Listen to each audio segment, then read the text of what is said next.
Ladies and gentlemen, welcome to our show today. Our topic of the day will be about depression. Depression is something that has been affecting not only youth but everyone in our community in general. Today we'll be having our guest speaker who will be Leah.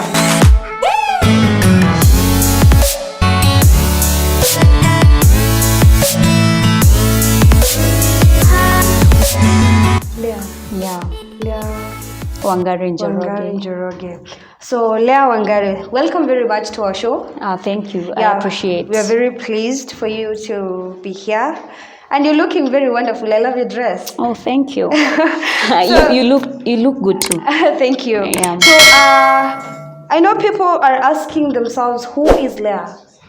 Leah is basically a student doing diploma course in social work and community development, but is a pioneer in campaign for mental health. Oh, you campaign for mental health? Yeah, in my school actually. Wow, that's nice. So our topic for today is depression. So tell us what you know about depression.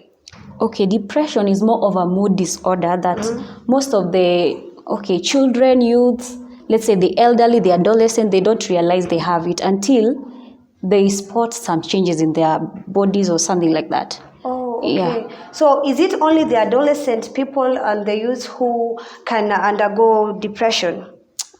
So we can't say even the elderly mostly.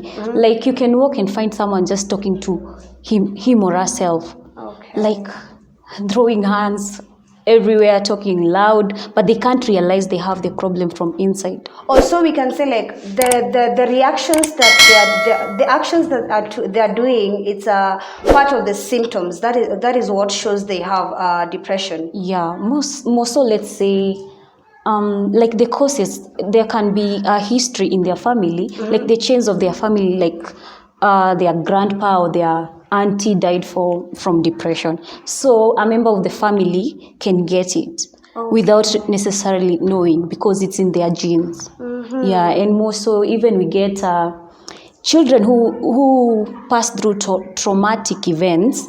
Probably they saw their parents being burnt alive. Let's say their house caught fire.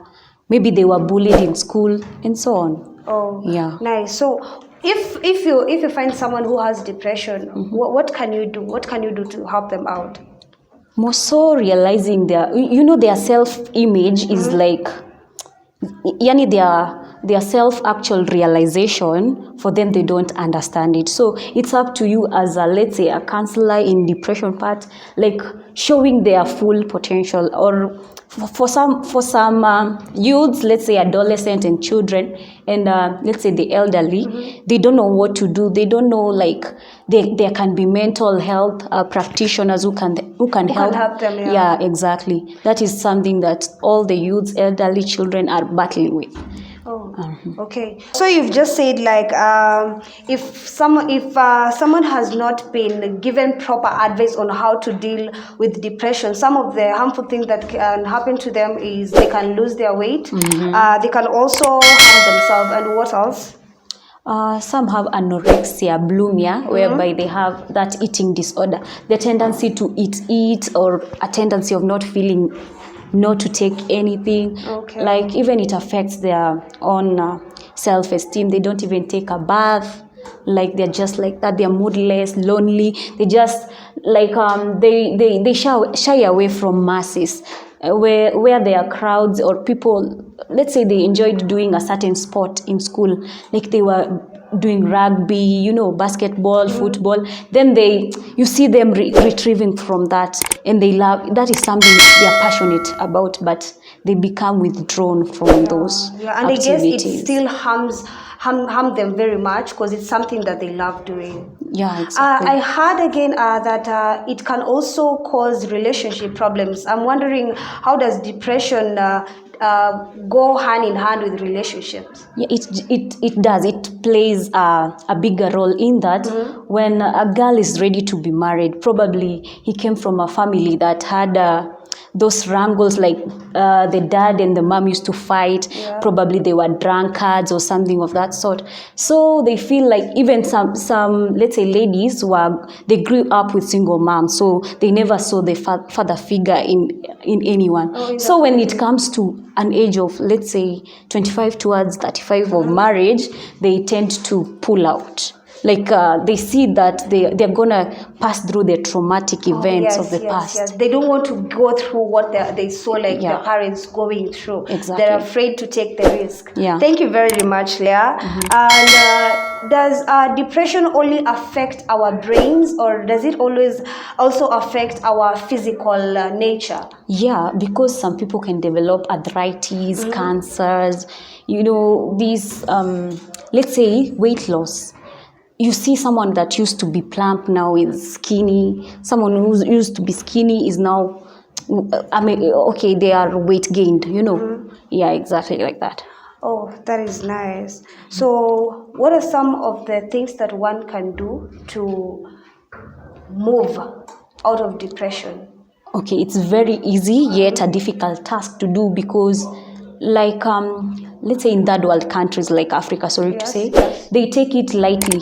Like it only affects the whites, the first world countries, they take even precautions, not knowing that in their country it's a problem. Those behaviors that the family is is where your dreams are nurtured, is where you realize your self potential and all. So if a family is experiencing, or they didn't know that their family history had something like that in their family, like mental disorders issues, like social anxiety issues, afraid of masses. Let's say you grew with a dad that used to keep quiet, but he used to be saying hurtful things to you, yet you don't understand.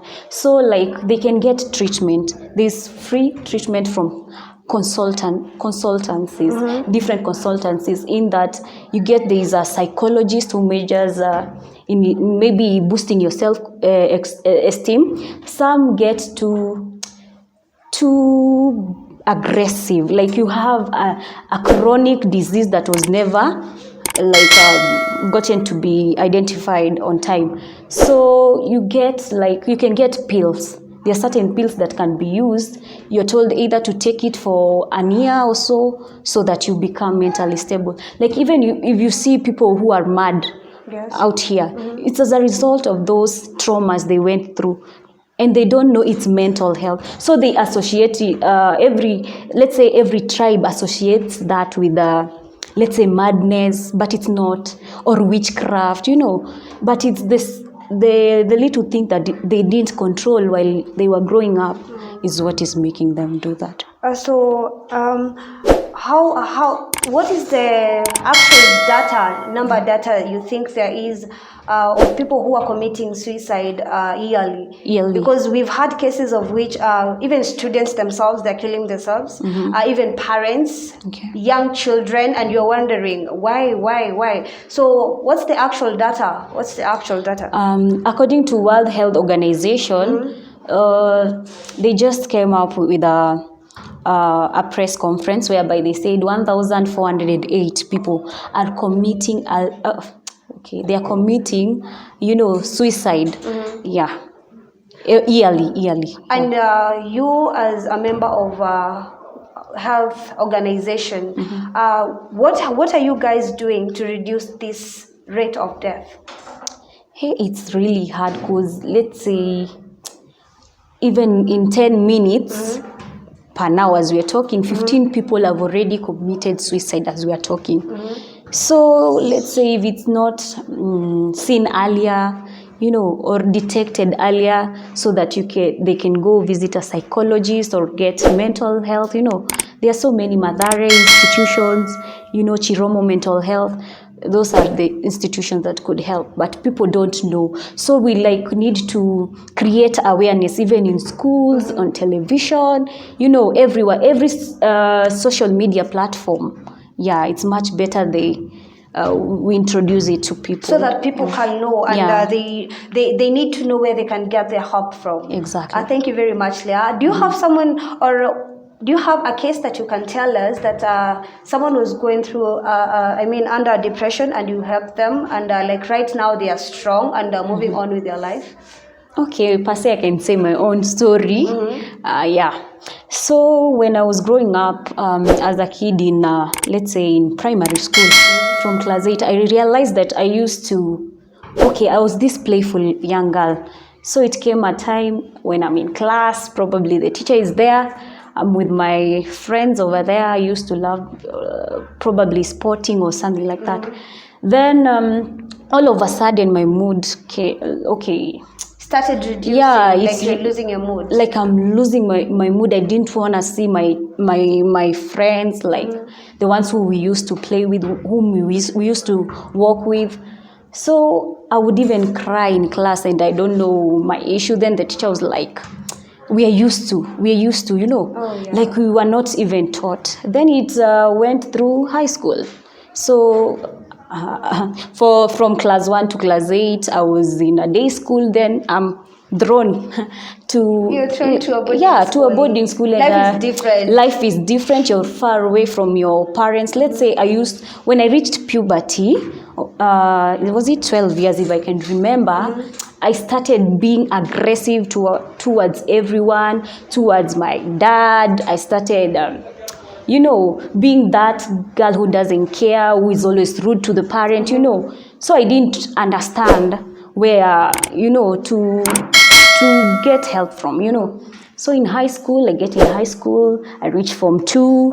Let's say in Form 1, I used to have those, like, starting realizing that you've done something in the past that was not okay, like you are rude or aggressive to your parents. Yeah. So it hits you hard because you're far away from them. So like let's say you are rude to when you reach puberty, you're just aggressive. Yeah, sure. So probably you abused your dad. So you start realizing the benefit of a parent in your life. At that time. But during when you're growing up, you didn't see any use for them. Then homesick, you miss just the way you used to handle things. You've come to a school whereby there are a set of rules and regulations that you have to follow. So in Form 2, we are seated in our class. We hadn't chosen the subjects that we were going to take. So I had we were communicating. So we were sitting like 3 per row. So they had a newspaper there. They say that cancer is something, cancer of the breast is something that is affecting us girls. If you feel like you have a lump on your breast that is probably growing in size, it can be, as a result, you can get breast cancer. So I start, panicking and holding my, your breast. Yeah, like I felt a lump right away, and I was like shocked. And I didn't tell them. They were minding their own business, like they were talking. But I retrieved from that and started worrying. So I went home. I told my mom I felt like this and this. You can't tell the dad, know. Yeah. So some things I told my mom, and he presented the case to my big brother and my dad. So I had to be taken to Nairobi Women's Hospital. So it was tested, and they found out that it was not cancer, it was benign. It was not malignant, whereby it would cause cancer. So when it was tested in the lab, that was the result, that it was benign. But I had to be removed surgically. So it costed around a certain big amount of money, which I felt was like my parents didn't deserve that.